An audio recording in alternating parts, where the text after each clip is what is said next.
Breanna Stewart. Yeah. Hey, Thank you guys for having me. That's a true story right there, Breanna. Absolutely true story. And I apologize for not knowing enough. But that night, what is this? You took that game over multiple times, and Carlisle paid you much respect, and everybody in the building did. I apologize for not knowing enough. Congrats on everything. Way to go. Yeah. Four-time national champion. Yeah. I got some birthdays I've missed and some celebrations. Four-time national champion, two-time WNBA champion, two-time WNBA MVP, What? two-time WNBA Finals MVP. What? Absolute legend. And now, I think after it's been announced, you're trying to change the future of women's basketball forever with this new league that you're starting. Tell me about how Unrivaled has come together. And when you think about the concept, what does the future mean? Is this going to become the premier league for women's basketball? Well, first of all, Pat, I have to give you a little bit of shit for being so behind with the WNBA. Okay. We're happy that you're here now, so thank you for coming to games. I hope to see you when we come to Indiana one more time later in the season. Okay, we'll see what day it is. You know, I got stuff. I'm on that Raw. I'm busy, but I will. Okay, I will certainly come and watch the Liberty show. About Unrivaled, it's going to be 3-on-3, 1-on-1, top 30 players. We're going to play 10 weeks in Miami during the W's off season, so we don't have a 7-week gap.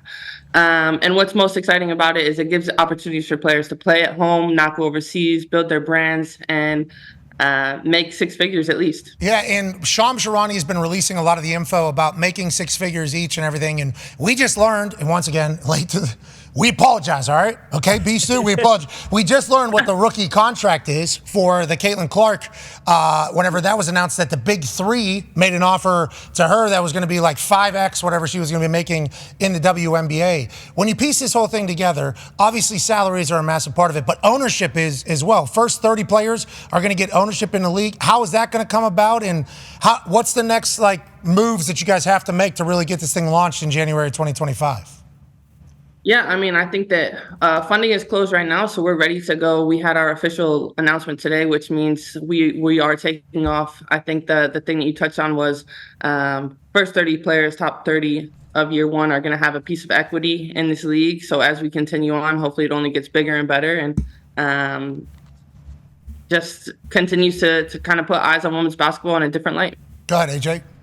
You said 3-on-3, but you also said 1-on-1. So if we go to one of these games, what are we going to see? What does it look like, I guess, from start to finish?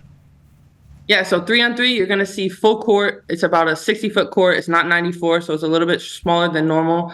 There's going to be 6 teams of 5, so everybody has 2 subs because, as you guys know, 3-on-3 up and down is exhausting.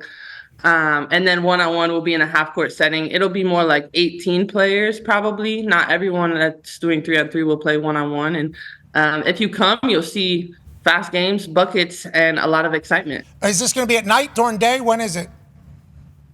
Honestly, the timing hasn't been announced. I think that we're trying to work through a TV deal with John Skipper and Dan Levy. And whenever people want to watch us the most, that's when we're going to be. Well, I'll be intrigued because January, end of football season. Mm-hmm. So you got nights that are definitely available. Mm-hmm. You got nights that are definitely available for mass audience. Not saying that your audience won't follow, but mass audience. And if it's quick, upbeat, and it has great pace, and it has the top 30 players, which people know, let's have some success here. Yeah, here we go. Hey, let's have some success here. We brought this up earlier to Shams, and I know that this isn't necessarily what the WNBA wants to hear, but don't you think there's a chance that if women have ownership in this league and they're getting paid more money than they potentially make in the WNBA, and you're living in Miami, and it's a 7-week season, and if it has a big platform, is the W worried about this league? Does the W know about this league? And that's real. That's a real question. How is that whole relationship?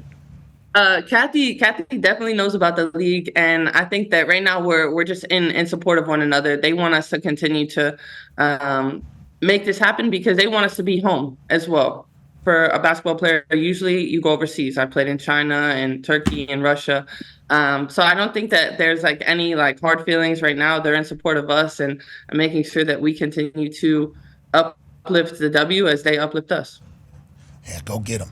B-Stu, go get them. You know what I mean? Go. Yeah, absolutely. Hey, let's go get them. You know what I mean? And I tell you, you get the names, and it's what are we even talking about? Yeah, all of a sudden we're business is booming potentially. Which is good for women's basketball. Yep. All of this is good. This is just projections, obviously, for massive success. Go ahead, Tone. Yeah, basically, is the pay similar for Unrivaled versus what you would have been making overseas? And you just said you played in China and Russia. Are you worried that they're going to be super pissed because they're not very understanding sometimes? Yeah, we don't want that. A lot of times. Yeah, we don't want that. Sometimes, Mostly. I think the pay is going to be like it's the highest average salary in women's sports in history. So how many years?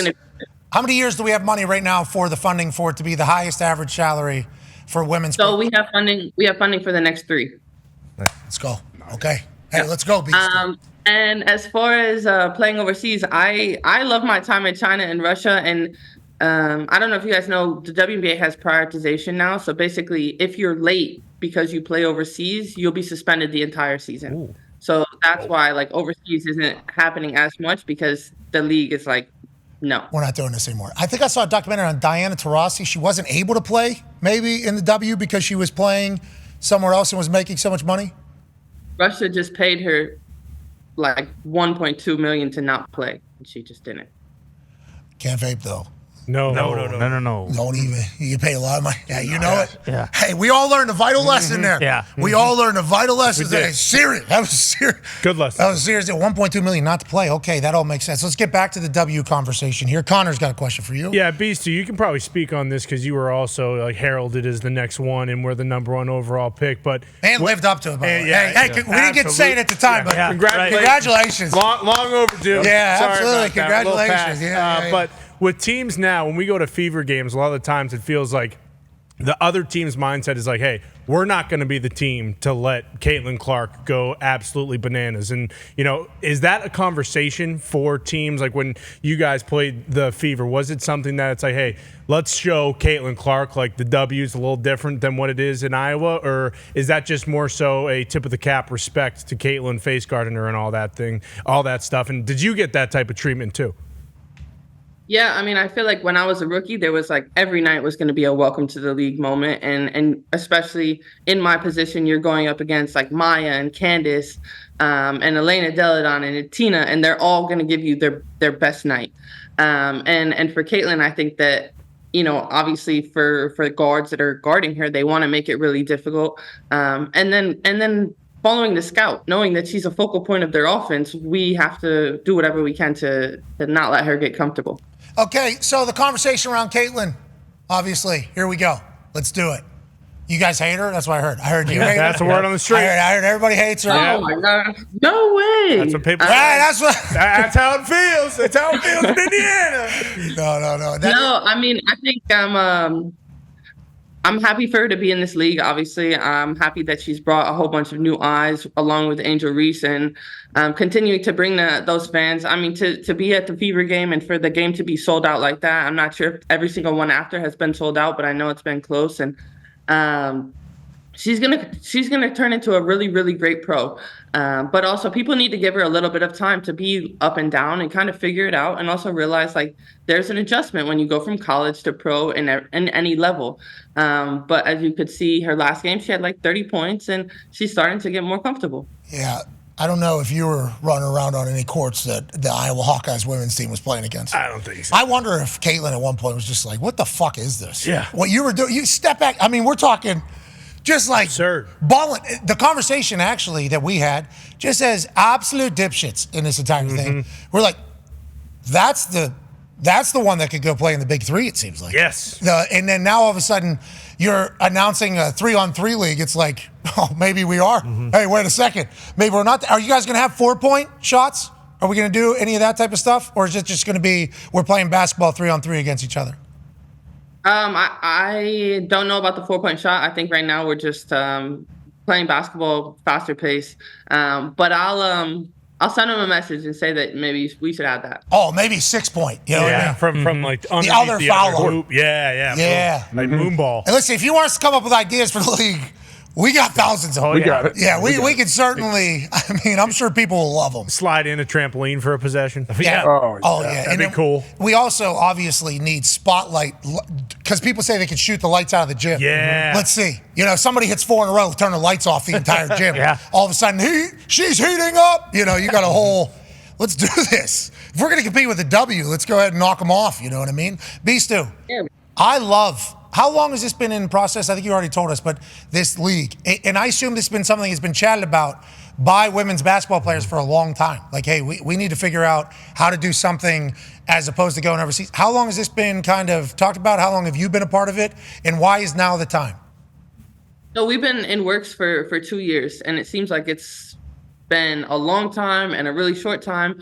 But now just the fact that we're able to be here, we're able to announce our launch, and like you said, being able to be home, because not only being overseas to make money, but you're overseas means you miss holidays and you miss like moments with family. And now we'll be able to really just like have a deeper dive into the United States and the sports and the moment we have here. USA. Not just USA, they're down in Miami. Yeah, that's a nice place to be in the It's not a USA. bad idea. There's no state income tax either. Right? None. You guys can come to the Olympics too if you want. I mean, come on, USA, let's do it. The Olympic, France. Paris smells like shit. They say. I've heard it smell. Yeah, I don't know. I don't know. I don't know if that's the one. Yeah, Yeah, that's but what they we'll say. be cheering you all. Hey, wait till you hear how obnoxious we are about you guys. my God. Oh my God. We are going to be insufferable through the Olympics. Just the absolute. We actually do have an international audience, and there's a lot of new people potentially on ESPN Plus and YouTube that haven't really experienced us during the Olympics. Oh, just wait. You guys could do no wrong over there. Just know that. We will be very, very loud. Last question here comes from Ty. Yeah, B-Stu, just curious. There's been kind of the narrative going around with Caitlin Clark and Angel Reese and some of these other girls that have been drafted that, hey, this is the best the talent's ever been in the WNBA. But you also just mentioned some of those players that you were going against, like when you first came into the league. Do you think that's largely bullshit and that the talent's always been there? It's just now people are kind of paying more attention. And then also on the Olympics, has the Olympic Committee said, like, hey, USA, you guys have to play on your knees for every game so you don't win by 150 points, or how does that work? That's a good question. That's journalism. What if it did? We'd still win by Still win. 25 to 30 probably Crazy. every Yeah, game. what if she broke the news right now that, the Olympics have told us that we have to play with one leg tied behind her head? That would be breaking news. Is that real? Not sure. Okay. To answer the first question, I think that it's a really interesting time. Obviously, more eyes, more people are talking about women's sports. This draft class has been incredible, but you can't forget the ones that kind of founded and started this league and got us to this point. With that being said, like the game is evolving. As you see, the NBA, the W is also evolving with ISOs and one-on-one. So I don't know. The ones that I went up against when I first came into the league, like tough, like physical, couldn't let you do anything. And I'm sure the rookies are feeling the same for going against us now. When the GOAT conversation happens, who's in it? Obviously, you try to educate us, please. We missed a lot. You've already, Who are we talking about up there? How many do I get? 5. Okay. Diana, Okay. Candace, Cheryl Swoops.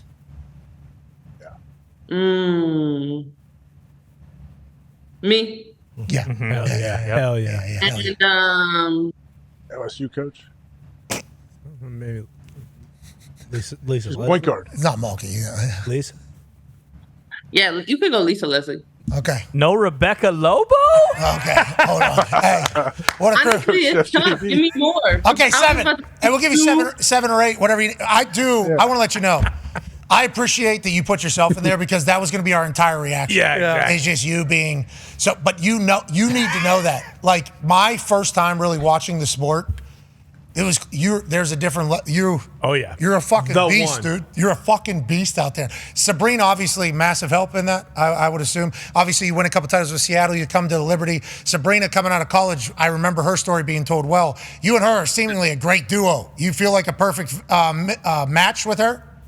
Yeah, absolutely. I mean, I think that, just her court vision, the way that she can kind of really stretch the floor, and she's always looking for me in whatever position possible. So we have a lot of fun together. I mean, that pass was just incredible, and I was There's really me, tank top, right there, literally. Go back just a little bit. Go back just a little bit. That's literally me right there. There you are. Gumpy's to my left.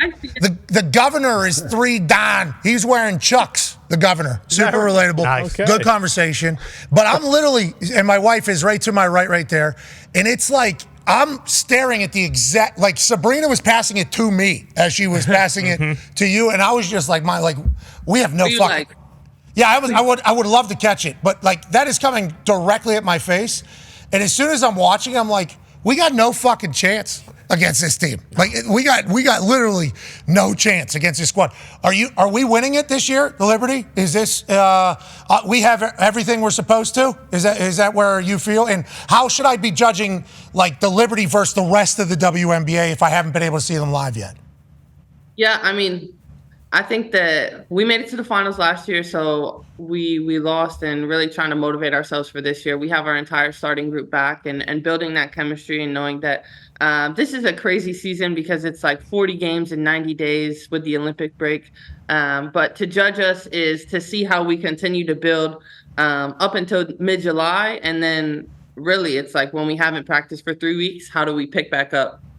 After the Olympics? Yeah. Oh, so the Olympics like All-Star break almost. Like that's going to be afterwards is when it all kind of kicks off. That's when everything's going to kind of okay.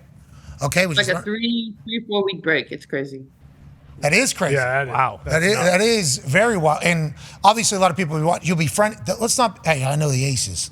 And Kelsey, she has a cigar line, and we have a bunch of cigars. Fire. Asia, and we know that team. Let's not be getting too tight, because I put out a tweet about your team. I don't know if you saw it. Did you see the tweet I put out? I did. I got liked it. Did you stick up? You didn't. I didn't hear you. I missed a lot of birthdays and congratulations in your life. I got fucking murdered for that tweet. Absolutely crucified by everybody in Las Vegas. Like, did any team ever beat Yeah, we did. So this tweet would be a massive, obviously we want the Fever to win, although they've only won 1 out of the 9. Yeah, that's good. Their time's coming. I think they're behind. After the Olympics. Yeah, exactly. After the Olympics, they're going to be fresh, ready to go, that entire thing. But if you guys were to go on and win it, boy, man, the victory dance that I would have, the entire thing would be fantastic. So let's go and do that, okay, B. Stu? We appreciate the hell out of you.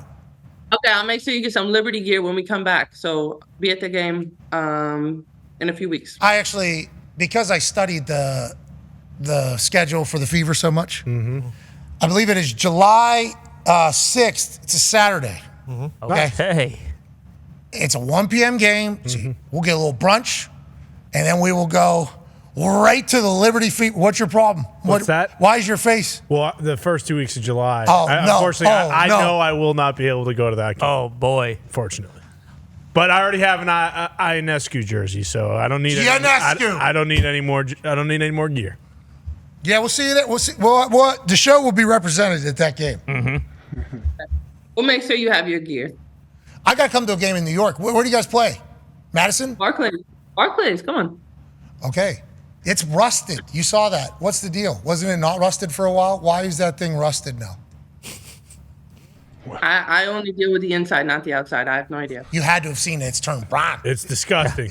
Allegedly, they said that it was supposed to be like Yeah, it was like art. Like it was a living thing. Need to go power wash that thing. Somebody does need to spray that thing down. Yeah, and then paint it or The something. roof? Huh? Are you talking about the roof? No, the side of it. Like right on the front when you walk out of the train. These two does it. I'm gonna check. I have no idea. Do you do social media? Yep. Okay, will you please send us a photo of the rusted ass building next time you see it? Thank you. That's journalism. You're welcome. Ladies and gentlemen, good luck with Unrivaled. We will follow. We will see you at some point during this season play another game. We will be live. We can't wait to get there. With the show you put on opening night, not great for the Fever, but great for the sport. I assume that happens You're the best. We appreciate you. Ladies and gentlemen, Breanna Stewart. Yeah.